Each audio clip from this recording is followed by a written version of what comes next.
السلام علیکم دوستانو. قبر کې په غزاله جاوید څومره غټ عذاب نازل شوی.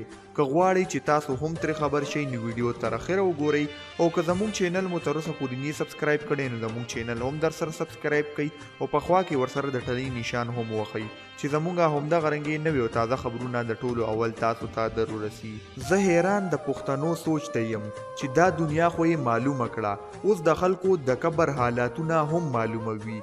ما یو څو داسې ویډیوګانې وکتلې چې په هغې کې د غزاله جاوید باره کې وایي چې د هغې مور ویلي چې زما لور ما ته خوب کې راځي او وایي چې زما سندرې ډیلیټ کړئ ځکه چې په ما ډیر سخت عذاب دی. اول خو داسې هیڅ کله نه دي شوي چې د غزاله جاوید مور دی داسې ویلي وي، او که شوي وي نو هغه ویډیو دی مونږ ته وښایي، مونږ به پې یقین وکړو.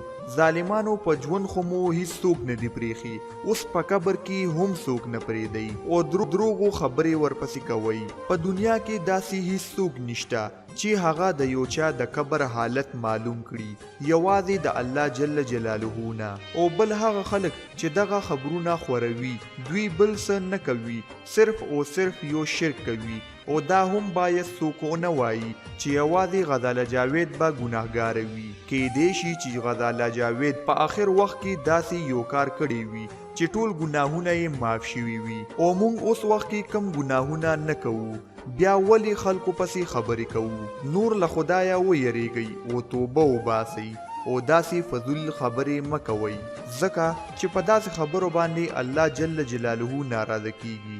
دا وا زموږ نننۍ ویډیو. تاسو په دې هکله څه ویل غواړئ نو موږ ته په کمنټ کې ضرور ولیکئ. تر بل ویډیو هم په لوی الله سپارم، د لوی خدای په امان.